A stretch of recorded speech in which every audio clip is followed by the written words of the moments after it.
Good evening, everyone. Thank you for joining us on this very special evening for a conversation with the artist of Zones of Convergence, Divergence, an exhibition hosted by the Guild in September 2020.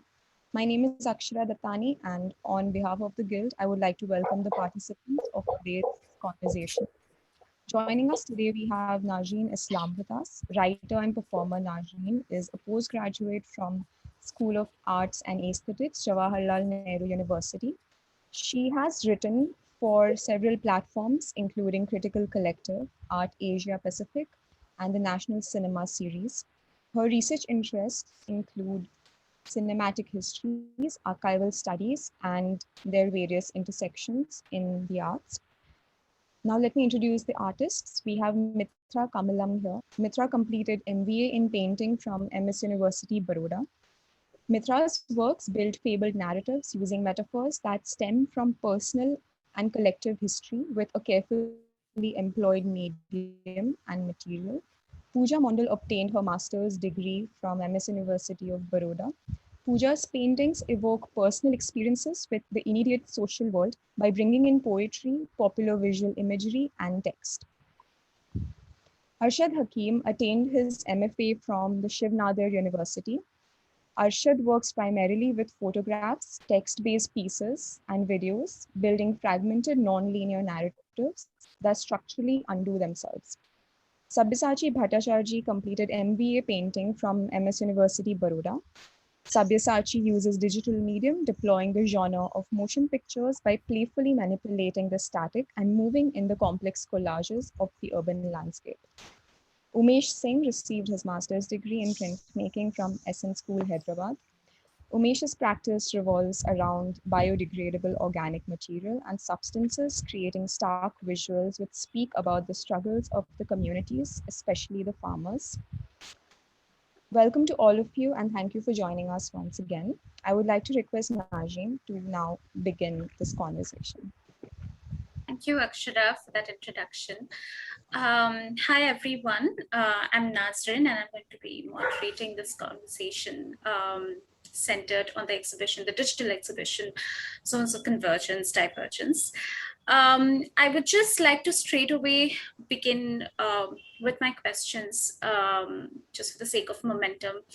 And maybe towards the end, we can arrive at a point where we can offer responses to each other's work and kind of build at like a point where, we can sort of start to dissect or unravel what the notes of convergence and divergences in this body of work are. So I would just like to start with Arshad. Arshad, you work at the intersection of film, photograph, and text. I have two questions for you. One is, how does time expand and contract in these cross sections of photograph, text, and film? And secondly, you talk about parasitic subjectivity, where the center, dislodged from its place in the consciousness, hunts for a host.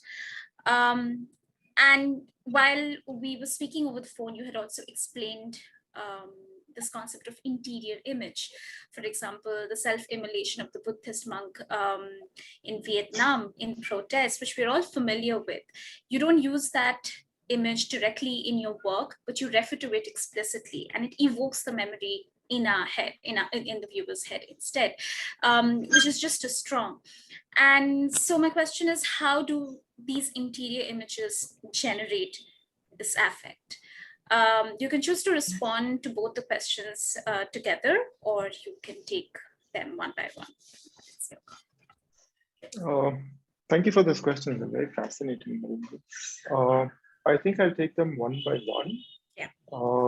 Firstly, I start with time, and it's also very fascinating that you kind of bring that up, because I constantly think about how through my work I can dilate time, how I can expand it, how I can contract it, and I mean, essentially working with lens-based apparatus, you are technically working with time in that sense, especially in film, because it's just inbuilt in the medium. in a lot of ways. And through both the works that in the exhibition, I mean, time becomes a very important factor where I just want to really stretch it. So take a moment and just stretch it to its limits. And in doing so, because it's a way, it happens, there's always an image to video as well. Like there's an image to the work. So I also want to stretch that image to a point that it almost disintegrates, which also then kind of, this is a segue into your second question, which is about an interior image. I kind of came up, like, and this is something that I call it as interior images. I'm sure people like call it other things, but it came about at a point where I wanted to use an image, but at the same time, I kind of, I was in a contradiction of using it because I wanted to use it at the same time not use it. Because that image was, as you mentioned, the self-immolation of Kwangdu. It's a very powerful image. Also, it's a very violent image. So how do you kind of navigate this impulse of wanting to use something at the same time, not wanting to use it because for some reason I thought it wasn't really my place to kind of recirculate that image in my work. And then at one point, I just started describing the image. I started just saying it out in the microphone and saying that, you know, this happened, this happened, this happened. And after some time, I realized like just by saying what happened also invoked an image. Just the fact of describing something is automatically, you're also invoking the thing by its description, which then eventually I used in the film, and now it is also kind of seeping into other works that I do, of this idea of working through images with description, but not actually showing that image or like showing something else. So the image actually kind of is held by the viewer in their own consciousness, and it remains there. You may not necessarily see it on the screen, or what you see on the screen is only a trigger for something else to come. The center periphery dichotomy is, I would kind of reframe it, because even like while making the work, I did not think of it as, I thought of a host and a body, and both of them having kind of some kind of an interaction. So the host sometimes is the center, but sometimes the parasite also becomes the center. And then the parasite is always, can always be consumed by a larger parasite in that sense, which is how the chain forms. And which is also how parasitic subjectivity forms, saying that you can always be consumed by something bigger than you, even though you're consuming something. Or you are a parasite to something, whereas you're also a host to something else. So it forms a chain in that sense. In terms of bringing out an affective impulse or an affective trigger, it kind of came down to the images and to the sound of it in the film, saying that what kind of images would kind of generate this or particular affect or some kind of an affective force for the work, and would either like it would rest on the image or the sound, like what became more powerful in some time. Because even within the film, there are certain there are large sections where there's a black screen, or the image is extremely there's hardly an image in the film. So you constantly, and then like you kind of constantly are projecting your images by what you hear, and that itself becomes that kind of also becomes a base in that sense, saying that the image is not necessarily shown to you, but you're projecting it, and that actually becomes a big part of the work. So I'm hoping I'm answering your questions. You because, are. Yeah. Thanks for that, Arshad. Thank you. Since you ended with the concept of the image, and just the ontology of the image itself is so important in all of your work, I would like to move to Puja. In your work, you have appropriated images and other material from newspapers and other media, and created miniature paintings, right? My first question to you would be, how have you used the formal elements that this medium offers you to craft your take on the freedom of expression? Like, how is the image feature as a method and material in your work? So, good evening to all, and thank you for the question, Najrin. Um, Basically, the images which I had painted. So I have a thing that whenever I come across something interesting or like I have a habit of archiving things.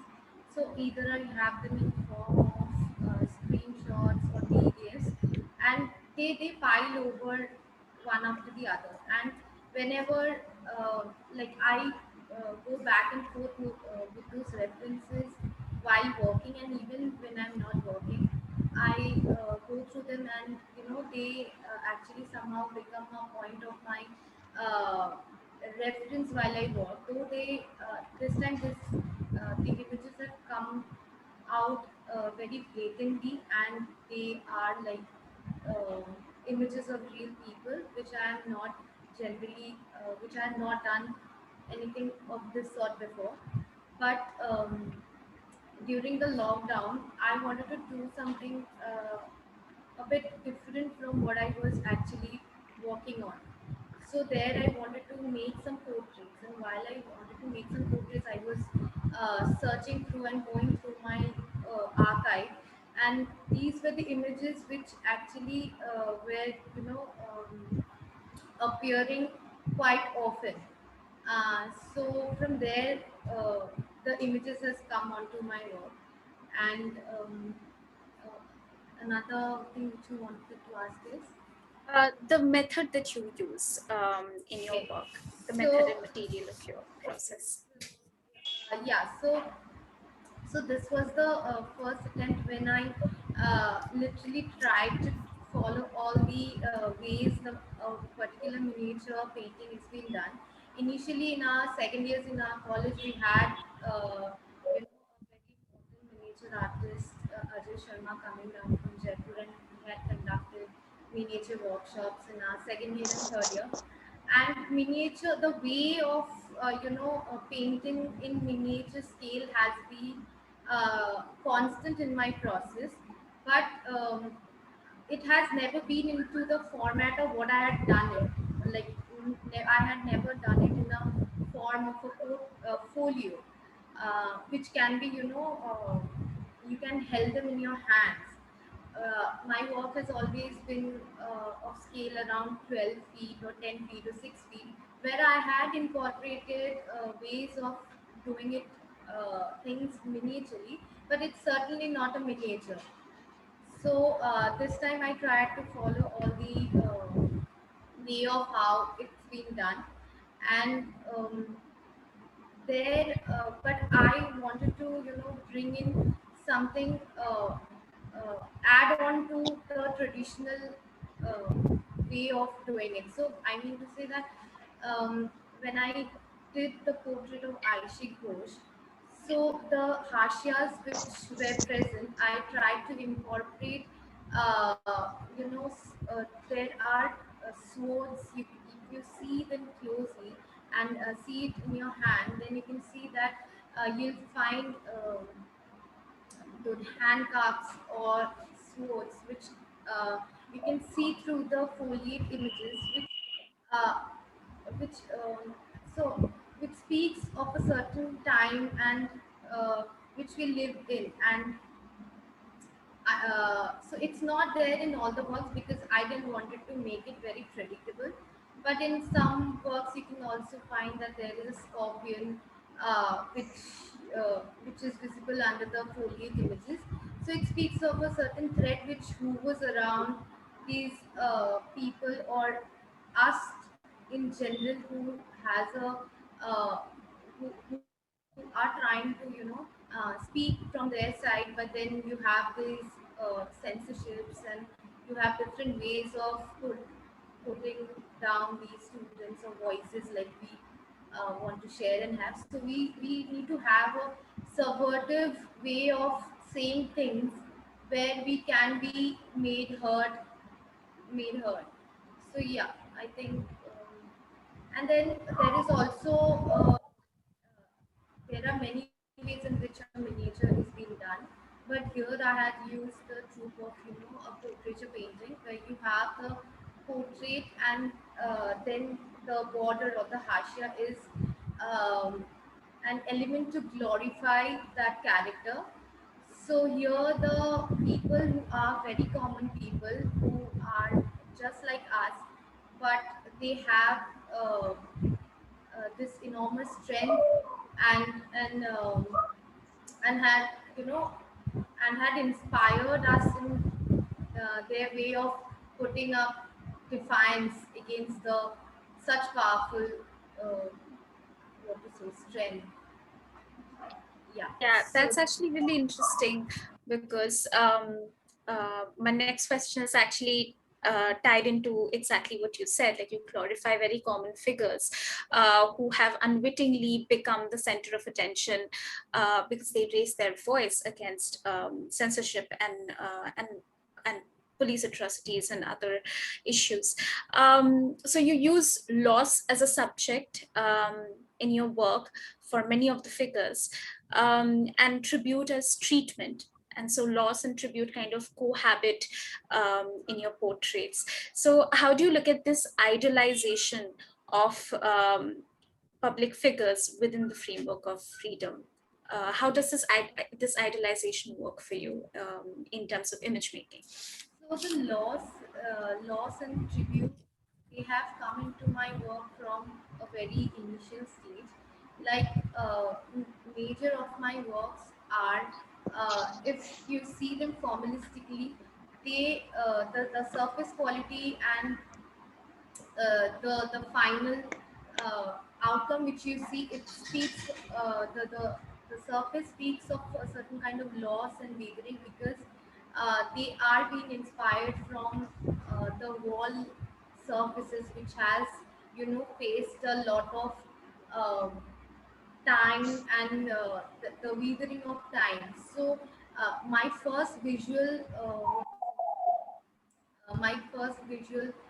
uh, interest developed from an area where I, confronted those wall spaces which has the mark of time onto them, and uh, and there is gradual worn off spaces.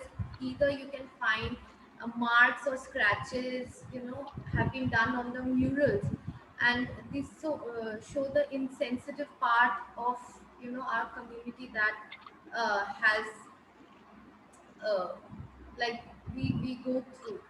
So this sense of loss of heritage, loss of culture, loss of our handiworks, this has been an underlying tone into my work, which I think is in this set series of work which was in the show, has come through the images very uh, potently, because there you can see Najib Ahmed's mother, who is standing with a placard, and so somehow or the other they are all being affected, or they have gone through a certain kind of loss. I think that is where I sympathized, and it's not just a loss of a son or Heba Nisar's eyesight, but it's a loss in general, and it's a loss more than just personal loss. So yeah. Thanks so much for that, Pooja. Um, Also continuing with the thread of image making and how it can kind of encapsulate your impulses within a particular framework, I would like to move to Mithra. Mithra, like, could you talk a little bit about the Mother and Child series, which is up as part of the exhibition? Because when we were speaking over the phone, you were talking about how they come from a very formative context, and is imbued with and they're also imbued with elements of humor and whim. So how do you look at these works as an exploration around questions that you've been thinking about from a young age? Yeah, I'm not particularly talking about this mother and child work. I can talk generally. Like usually, I was very fascinated with looking into traditional art, or initially I began with Mughal miniature paintings, and then slowly I started seeing more Arab illustrations and also other folklores and fictions, all that. So I sort of associate all these archetypes, archives in a different, in my own way, into my work. So I can say, um, even in that this particular work, Mother and Child, it was a kind of it was a Safavid painting, which I was seeing that time. So it was Madonna and Child, which I sort of transformed into my portrait, and the portrait of my niece. So that time it was so much personally connected, but also at times I can say, like, it's what I say. It's the way how that painter also sees the thing. So yeah, what you were asking about humor, no? Yeah. So I think the humor element is in my work. Like I can say, there's always a tendency of use text, and even in my title, you can see there's a lot of playful things that I at times I add. I think this is a kind of like thing that I can see, especially when I was seeing this Arab illustrations of like Al-Qasini's Wonders of Creation, and all those were the references I was seeing. And he was using in one of his particular genre, he was using a lot of hybrid creatures and all. And then that was very relatable with my work at times. So then I started seeing it more. Then what I see is similarity is like the way it becomes more humor, it becomes more critical in a way. Like it was questioning its own entity of being very religious. Like in a way, Arab illustration and all these are very religious at times. But it was within that, it was questioning a kind of, it was being very critical by questioning its own, you know, yeah, religious content and all with the humor they add. So I find it very interesting. That's why I started looking into these things. It was very simple and very, very modern in a way, the way they narrate it. So then I think I sort of have this kind of viewing things in a very sarcastic way. So yeah, I don't know how it happened to me. Like maybe I had a huge, I mean, I got a good chances to walk, experience all these traditional and classical art forms in Kerala, especially performance art. So yeah, especially like Kathakali, Ottanthullal, all those things. So humor was a major content in all those performances. So yeah, even since my childhood, I was watching all these. I was getting a good ample chance to watch all these things. So I think this performative element in my work, I mean, even the mundane characters and mundane events were sort of depicted. Like I have a tendency to depict those things in a very performative way. And I think even in my title, I use this like I present it like a play one, or it's a part of play. So at times it's a real space, but at times it's a performance. I mean, the people are somehow being in a play or being in a performance. Yeah. That's really interesting, because here you use the your observations from performance in your work as well, and they like come across through your paintings in a very, like they come across through a different medium altogether, and calls for the viewer to attune themselves to the formal elements of your specific to your work to understand how that humor is kind of being mobilized. Our corrective measures series, which if I'm correct, you also call the antidote series. Yeah. You use the changing states of fruits to explore the passage of time. They gather mold, they decay, and through these sculptures, I mean, my question would be, how does the autobiographical and observational interact in this context? Yeah. So it's a special series. I started very lately. I mean, very recently in a way. So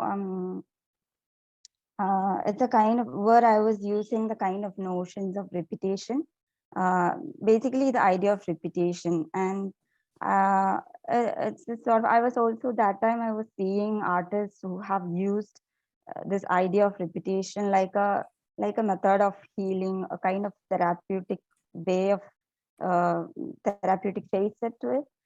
So yeah, in my case also, I can definitely say there was a kind of in process when I repeat the same object, if I can, I mean, if I explain the process of it, how I did it actually is like I collect the object and I just observe the same fruit. I mean, if, for example, if it is the fruit, then like I just collect the fruit and see the transformation to the fruit, like how it decays. By it takes a lot of time to see it in from different dimensions and the kind of different color changing and also how things change. So it was like when you see a kind, it was also like you seeing a problem. So when you see a problem from many dimensions, the problem is actually, you cannot solve the problem, but at times when you see the problem from many dimensions, it's almost like the problem is vanished, right? Like there's no what I say voice for the problem itself. It was a kind of like that. So I like to see that object from many dimensions and the way how it changes its format and form, all that. So, and it was somehow for me in process, it was very therapeutic, a kind of very healing way of painting and all. So that's why I, in a way, very subversively put the title like corrective measure. So it was a kind of methodology to correct something or to, heal something, something very personal, and something also like I would like to see this healing in a very extended format. I mean, it's not just a kind of personal healing at times. You can, I mean, it has a kind of connotation, like a social connotation maybe. So I lost your question actually. Yeah. What was it? You No, asked you've answered it. I was kind of talking about how your autobiographical, like you talk about how you explore questions of gender and sexuality through this series as well. And so how does the autobiographical and the observational, which you just explained, interact in this context? Yeah, so the repetition for this repeated images, when you repeat something, it's almost like you state the thing, even it's a belief or whatever. When you repeat the same thing in a different way, you see the multiple what I say possibility of the same thing, or maybe something like that. So I was also seeing Arpita Singh, for example. She was also using, even in a playful way, so many repeated images in her work. So it was really interesting to read her reason to repeat things. She was saying the more she repeats something, it's almost like she's stating something. So it gives you a sort of kind of confidence, like the same techniques how you use in chanting and all that. So I'm using in a very different context. But yeah, it was also somehow these fruits and all that is very metaphorical, and also it somehow relate to female obsession. When you see, I mean, it's a kind of traumatic experience or trauma triggering when you see the same thing in many ways, or decaying whatever fruit or whatever. So yeah, it's almost like a female obsession for certain things. I also trauma trigger, or going back to something and seeing the same image repeatedly. So I was using this idea. Yeah, I find that really interesting. Thanks, Mithra, for your response so much. I find that really interesting where you just watch an object decay or gather mold or disintegrate in whatever form, and it just like changes your sense of time in a way. Like it's predictable, it's linear, you know what's coming, but it's also slow to the point of imperceptible at the same time. So I find this like dilated or delayed motion of the state change of something as organic as a fruit. Really interesting. So I would like to move to Sabyasachi, because your work also concentrates heavily on the body and its possibilities for motion in the image. You have also, like when we were speaking over the phone, you also mentioned that you have performed in the videos yourself, like you pointed out little figures in the videos that were you when you were performing. And so that led me to thinking, like, are you the participant in the image? Are you a spectator? And how do you approach this insertion of the self in your work within the broader framework of performativity? Oh. So, like the first thing is that it is also required to understand that where I am placed in that particular situation, and is it how it is impacting my identity, in that sense that who are we? That it's not a question of identifying yourself through one means, or uh, figuring it out in one go. It's rather more of a mosaic of various idea that you have about yourself or from your surrounding that you gather. And it's not just what we understand about who we are, it's also about how our own idea of self gets affected by the notion that you gather from our surrounding and people around us. So yeah, the insertion of body happens where uh, in the landscape, like there are multiple things that is happening all together, and it's more like I will also go back to how Ashad mentioned that he tries to stretch the time like as much as he can. And something I found very interesting, that is kind of opposite what I'm trying to do here is like cramp the time in one space as much as you can, like as much time and events that you can put all together in a fraction of second and let it pass. And where my body itself becomes like it's like a catalyst or a agent for different ideas or different observation that I have, and mainly derived from there is one character that I have. I call him or her Green Man. Like I haven't been used that particular character in this body of works, but it's like a green suit that I have, which I wear, and I have performed wearing this green suit. Like it's like in order to understand how I can erase all the idea of identity, whether it's regarding my gender or my race and whatever identity I'm carrying, because of all these uh, ideas that I'm born with in a way. And in order to erase that to a certain extent, I made this green suit which I'll wear and perform. And I have done this in the institution where I studied and also in later stage. And from that point, I picked up this idea of, incorporating different characters or fictionalized characters and using them to perform uh, in those landscape.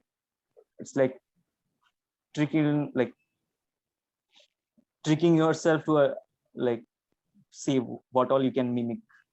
Uh, that's the idea. Yeah. I don't know if that answers the It question. does. It does, definitely. Coming to the landscape, then, your landscapes are an amalgamation of documentary processes where you record things from your surroundings and fiction.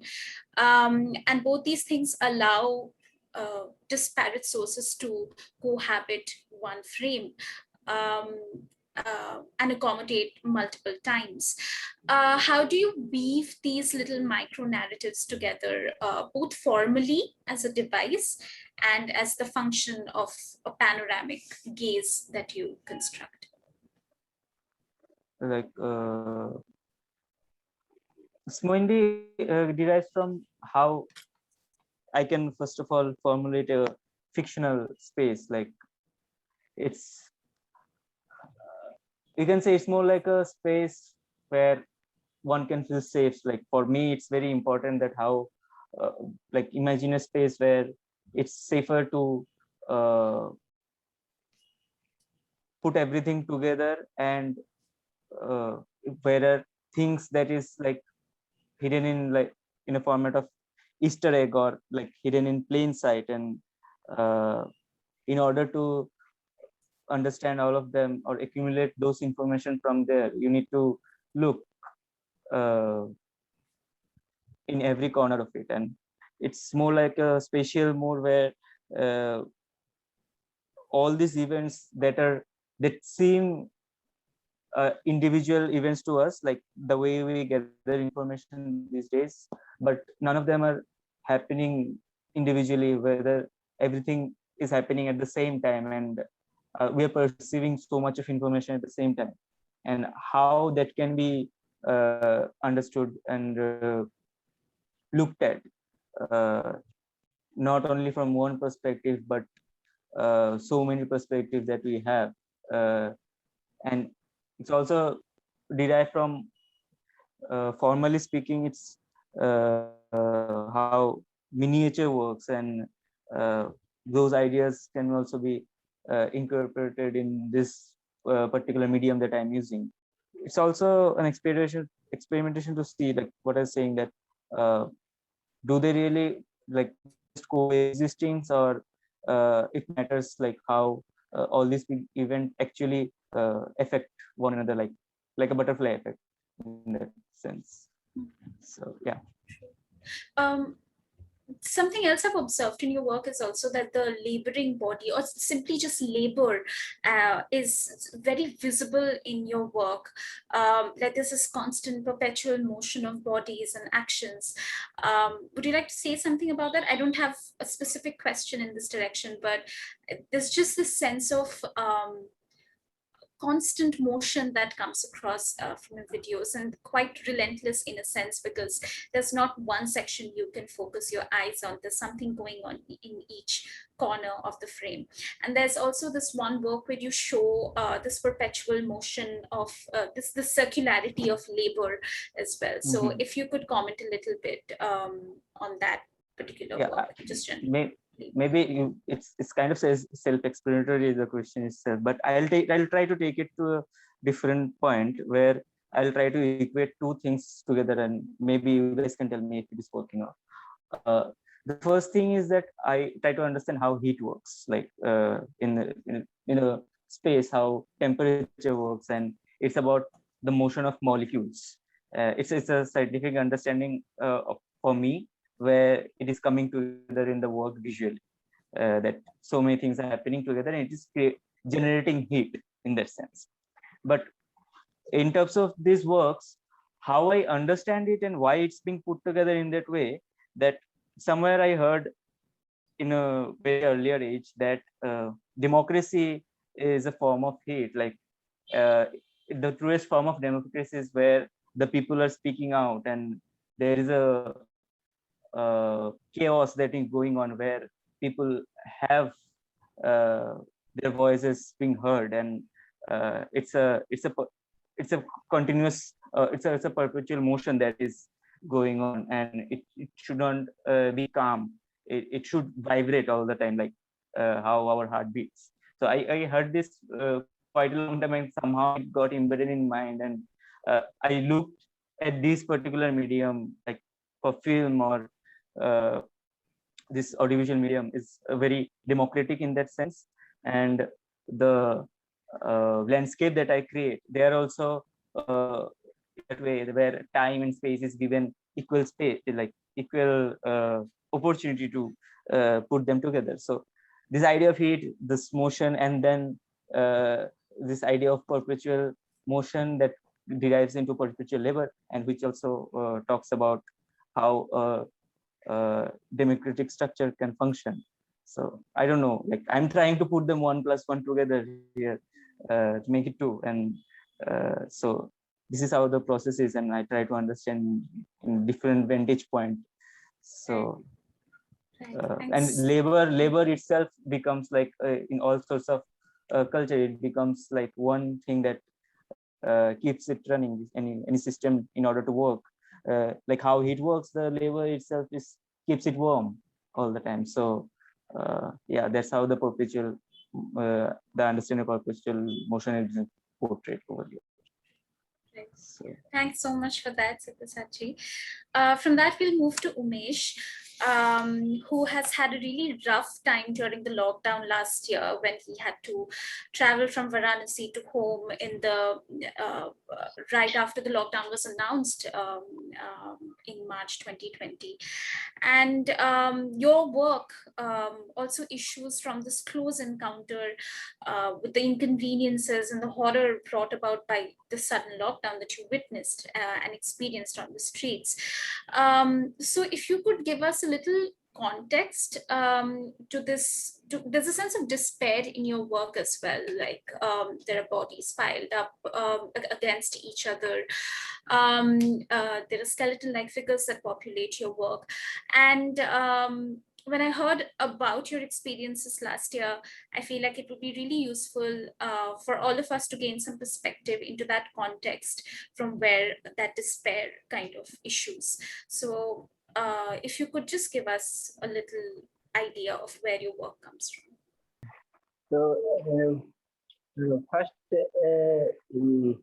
I was in Varanasi, and I was going Varanasi to my village. So I faced a lot of problem in the journey of Varanasi to my village.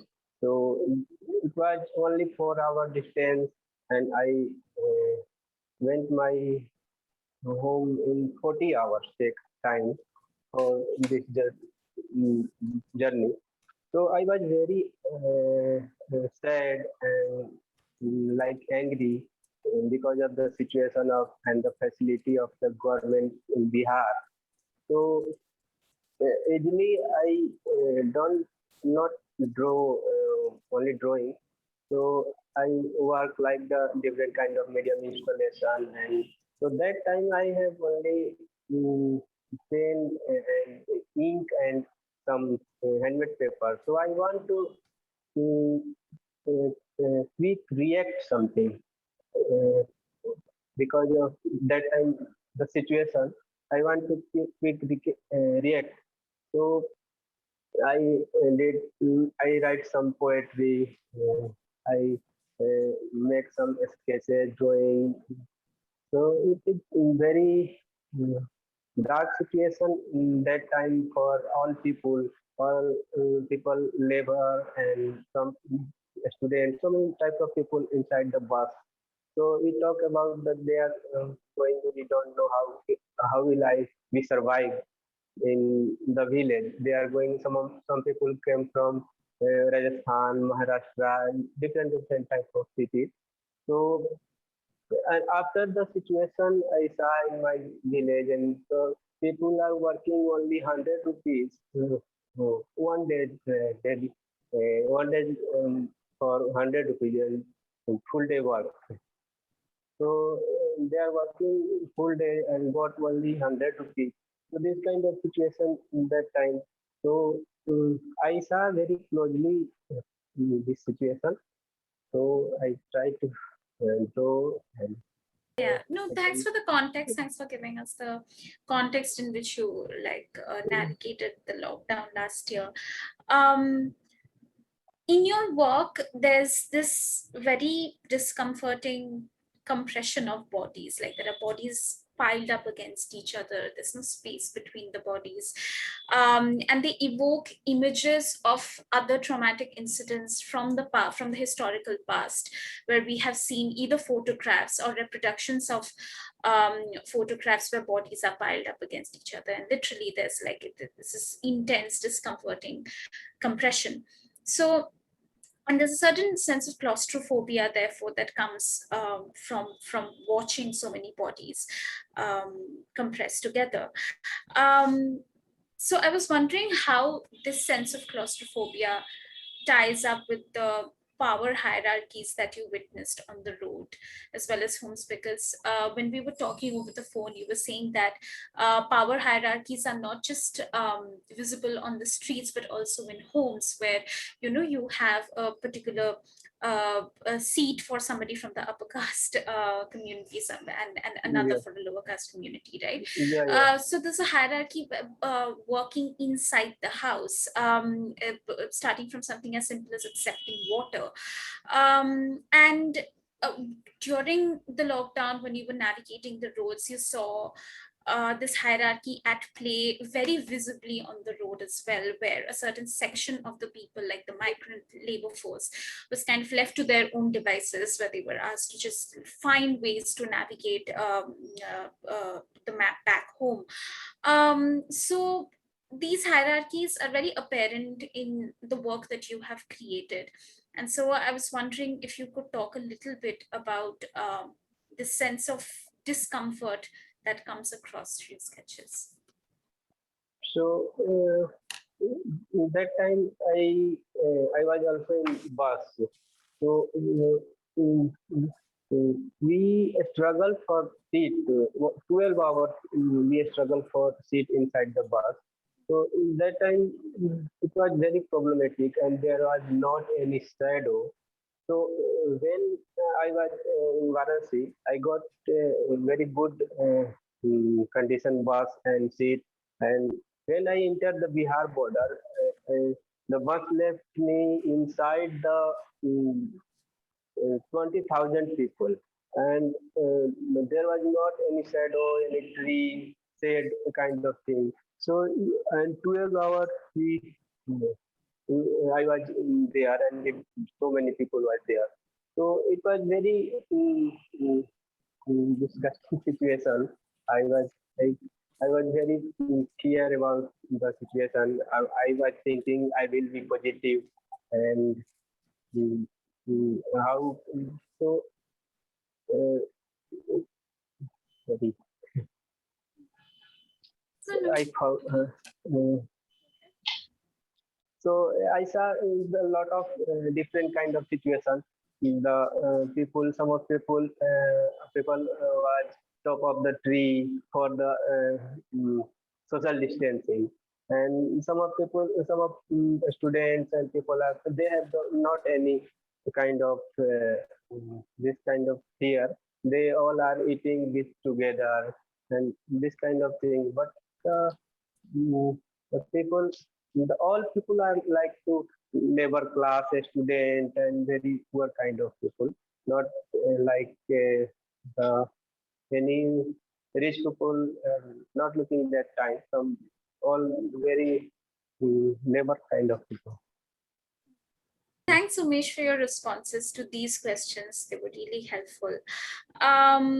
Since we have heard each other speak about their work, I was wondering if you guys have responses for each other's responses. Sorry, if you guys have responses for each other's answers, or if you have any responses that you would like to put forward about any body of work or any particular work that interested you.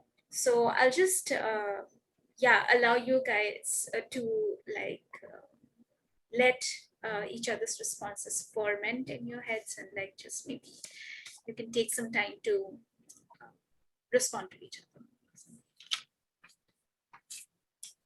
Like if there were any connections that you found between your own work and somebody else's, maybe you could bring that up.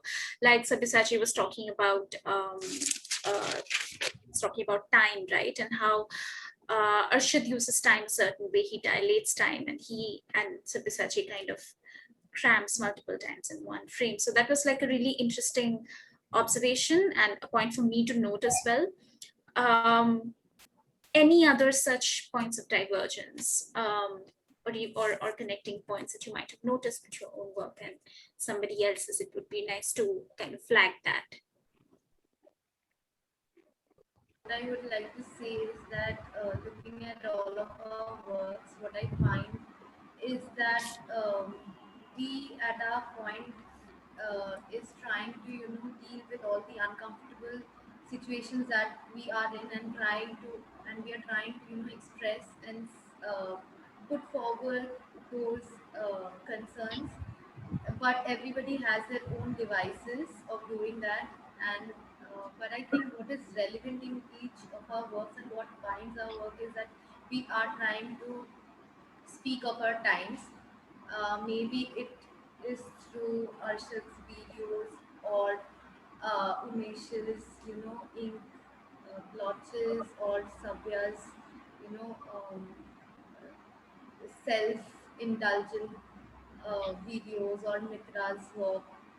So we are all trying to, deal with all our uh, this what to say the unfavorable situations that we are in, and I think that is the only way we can contribute or vent our whatever we have inside us, because it's not always that you can just be a part of a political rally or do something radical about it, but what we can offer is what we are all trying to do through our works. So I think that is a point of divergence, and not divergence, rather convergence in all of our works. That is what I think. That's interesting. Thanks, Puja. Yeah, in a way, like every single body of work here is a response to the times, whether they are questions around um, individual subjectivity or, you know, bodies that you observe around you, or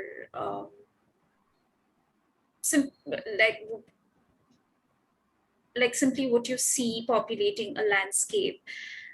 They're all, in a sense, like a response to time, to the times we live in. And I think that's where the concept of time itself also is meted out so many varied treatments in all of your work, whether it's dilated time or plural times or simultaneous times. Like there are just like multiple this kind of suturing that's taken place amongst all your bodies of work when it comes to how time kind of occupies the frame. What Puja said, if I may speak, Yeah, go ahead. what Puja said, that I understand that point, that it's the work that we make in that sense is also a safe space for us, because the kind of time that we are living in, like having an opinion or having a opposing voice, is kind of not doing really well for people. And it's a time where everything is polarized, and we are kind of trying to find our own space in that way. But I think that both can coexist, where we go out and do our rebellion outside and not being passive about it. And it's also about how much we engage with our own work in that sense. It becomes our way of having a voice, rather than just having an outward expression for what is happening around us.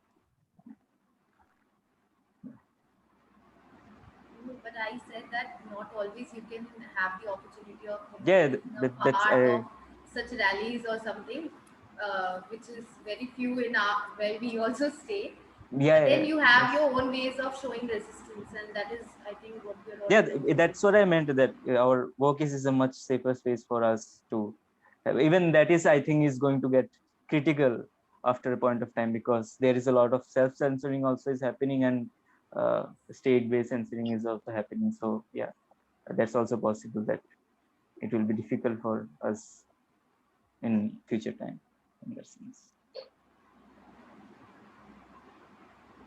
Yeah, like Puja has kind of mobilized the Hashya border, right? Like something as simple as, inserting a clue which also acts as a subversive, um, uh, uh, which kind of points you to a subversive direction and kind of tells you why this particular person has been put in the frame or is being idolized in a sense. And that idolization doesn't work in the traditional sense of idolization. There are also will be clues hidden in, and then these are, like she pointed out, like common people like us who have unwittingly just like gained in public attention because they have raised their voice against incumbent government or police atrocities.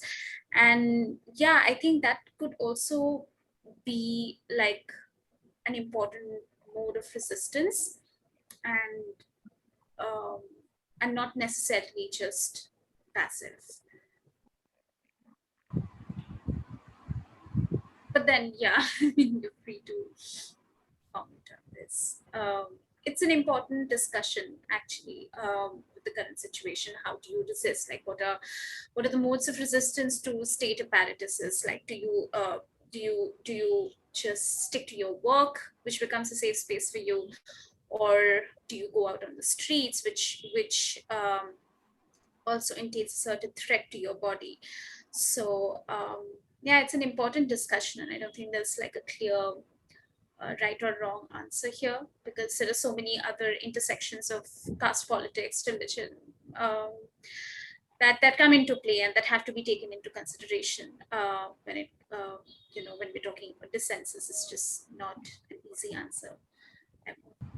I think here what I find interesting is like amongst, when I was going through all your works, if I were to kind of summarize my views on the works into one word, it would be combustion, which I came across in Arshad's work.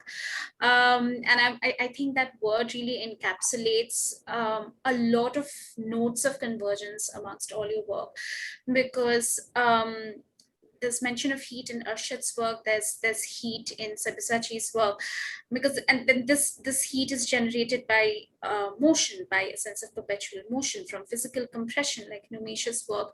There's an exploration of sexuality, religion. You have the image of immolation, self-immolation of the Buddhist monk floating in your head. This need or want for freedom. So in many ways, while we talk about labor, while we talk about fragmented space and fragmented time, there's a sense of explosion in all of these works. There's a sense of heat in all of your work, and I think if you were to stretch it by a mile, I think combustion would be the word that kind of encapsulates the impulses that come across in each of your work. There's something burning in each of these works. There's a certain need or want for expression. There's a certain need or want for a point to be put across, even if it's just an observation of a decaying fruit or a landscape. That panoramic gaze also has a lot going on in its frame. There are multiple bodies and multiple times occupying that frame. There are bodies appearing and disappearing, like everything's fleeting. And I think it is the sense of perpetual motion, or that kind of lends all of your work this sense of heat, and therefore a certain sense of aliveness and porosity as well. Thank you. It's actually very beautiful that you kind of frame it in that sense, and to think of, and I might just extend it further into and to say that and kind of loop it back to the question that you asked me earlier, and to think of heat as an affective register, and saying that the register would lie the register would be on the fact of being able to receive heat and transmit heat back and change its form or change how hot it is in that sense. But thank you. I think it's very beautiful. Thank you. Yeah, Arshad, I had a question for you. Like Yes. one of your image reminded me of this film. I give film reference only. This the Blade Runner 2020, not this the recent one, the earlier one, the 2021, where they detect the post, like when you again talking about the parasite and everything, but then in that film also there is this again reference of these people, either they're having this consciousness or not, and then how they detect if they're like clones or actual human beings. Like I found this, like, is it there? I wanted to ask, like, how. So actually, the work that you're mentioning is titled "It Was High Noon and I Slept with the Sun," and it references Blade Runner. And I take a sequence from that film where actually and it's kind of hitting the nail on the head, where the replicant confronts the replicant is the copy. It's a he in this case, and he confronts his maker, who is this kind of rich, also kind of crazy scientist. I think so. And he owns this large corporation and where they just manufacture. Tyrell. So Tyrell, Dr. Tyrell. So he confronts Dr. Tyrell and he tells them, he basically asks him to extend his life because within the world of the movie, the replicant can only live for 4 years because they want to kind of cut down their life in order so that precisely that they don't ask this question. But he manages to reach Dr. Tyrell and he asks saying that, why don't you give me more life? And it kind of, and within, like, it kind of really, I could read like many things. And we also spoke on the phone with Najrin about this, saying that, so when there's obviously a Freudian angle to this, saying that the son is asking the father for more life, and the father, and then the son then killing the father and by castrating the father, which is one thing. But then I could also read like a homoerotic reading to this, where because he kills him by kissing him and then gouging his eyes. Yes. And I thought like that was a very there was a homoerotic subtext to the entire scene as well. So and that scene I really got obsessed by that scene, saying that actually just what does it mean to ask more life, and who is asking, and from whom? And it is a very existential question, but also at the same time, I think it is a very political question as well, because the question, like, I don't see them separate in that sense. Like the existential is in the political, and the political is in the existential. So like when you're asking this question saying that I want more life, so kyun chahiye, kisko chahiye, kaise chahiye? Yeah. So it just kind of, so the work kind of that kind of became a genesis, or like this idea that the point that I took from that scene was the response that the father gave, like the one that is like shining the brightest or something like that, and it's not going to live that longer. There is also something that Najrin is talking about, the heat, and like there is some connotation to that as well, that the one who is the brightest is not going to live that longer. But also I'm like maybe this is very serendipitous, because I do think about heat a lot, and kind of Najrin just kind of how she's framing it, and kind of locating it over there, saying that, you know, maybe in all our practices we think about heat in different ways, and kind of almost orchestrate what kind of heat we want to transmit in that sense through our works. Umesh also has had a very interesting experience of heat, and how heat orchestrates heat in his work as well, because like Umesh, your experiences also come from directly being in the sun for hours with other bodies, right? So it's a very like visceral experience of heat. Um, would you like to say something about that? About how your experience amongst other bodies in the heat and sun kind of has percolated into your work? The मतलब जिस तरह का situation था वहाँ पे, आपने वो drawing के बारे में बोला या फिर सिचुएशन के बारे में?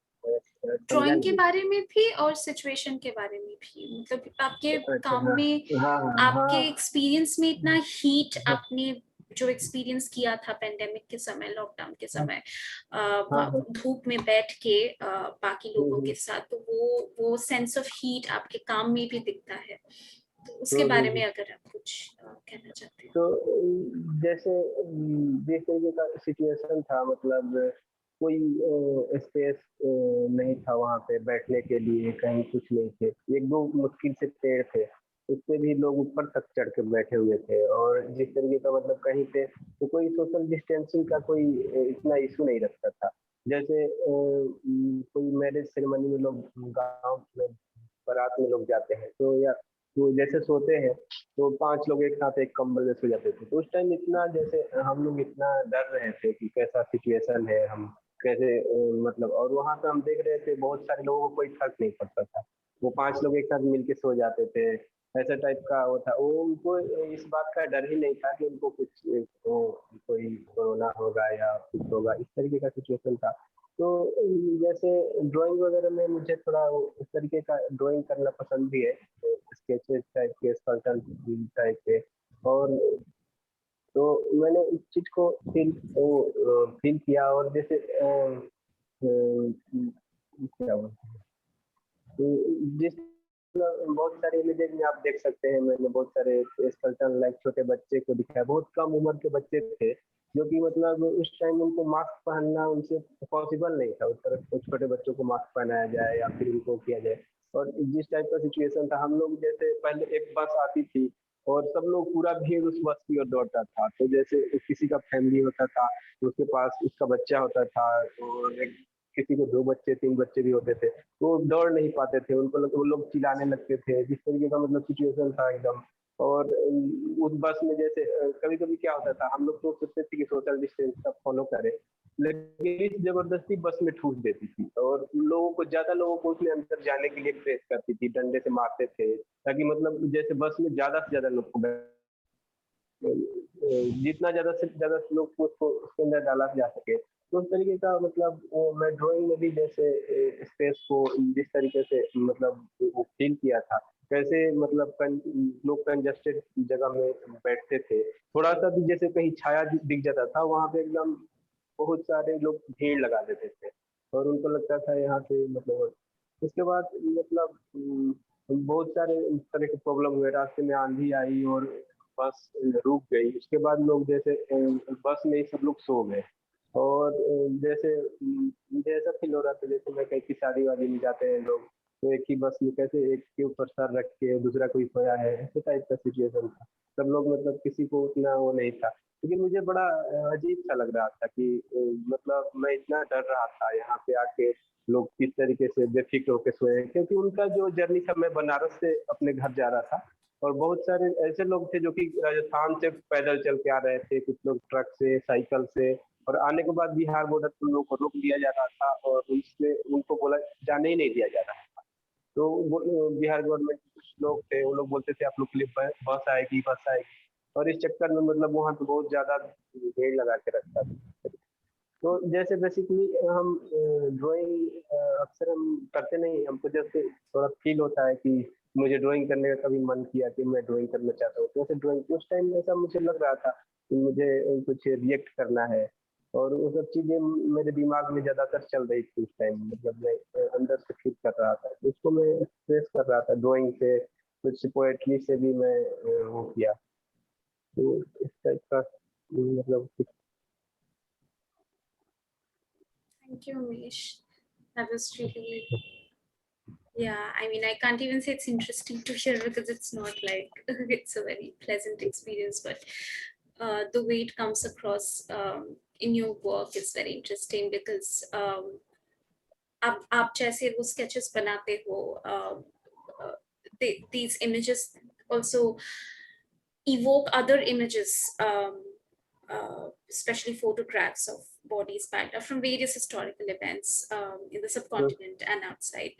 तो वो एक like there's a sense of there's a referential value also in your work. It implicitly, even without your intention, it refers to a lot of images from the historical past. So I find that this referential value very important in your work. Like Mithra's work also refers, but then again, like here I'm kind of diverting into a very different history. Your work also refers to drawings or murals that you have observed from a formative age, and Puja's work kind of deals with miniatures. So they all kind of hark back to certain methods, materials, forms, techniques that have existed, persisted, and we are familiar with, and they've all been kind of revived with contemporary impulses and subjects, in a sense. Would anybody like to say something? It's just like closing remarks or responses or for things to think about. I mean, we don't have to have, and it's never necessary to have like resolved answers to everything. But if there's anything from this webinar, or it's just simply from the bodies of work on display in the virtual exhibition that have made you think about something, or something that you will carry as just a seed.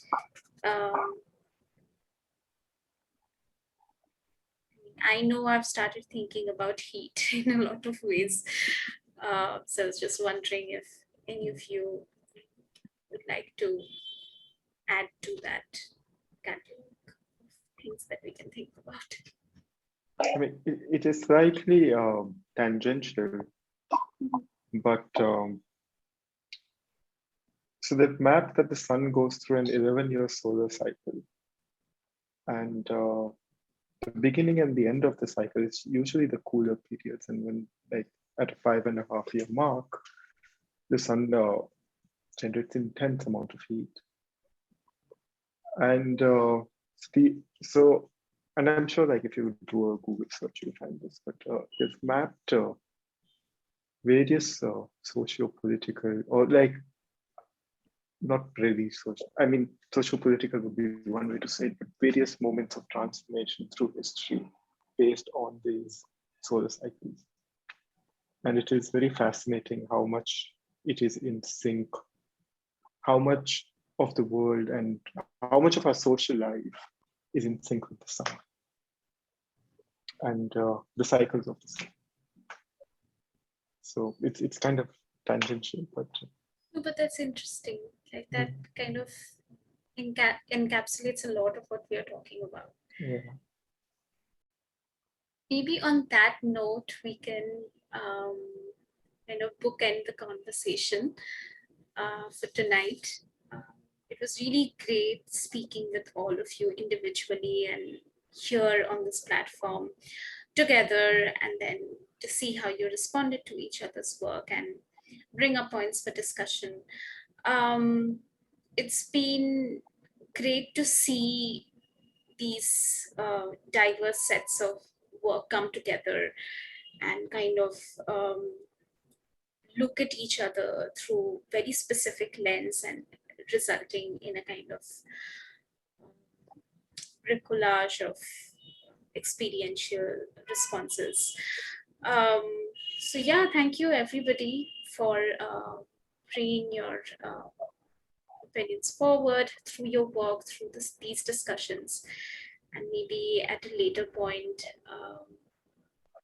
these, whatever we discussed today, they can add, like they can act as seeds for further thoughts, perhaps in ferment after this webinar is over, and result in something else altogether, change states basically. So yeah, on that note, thanks a lot.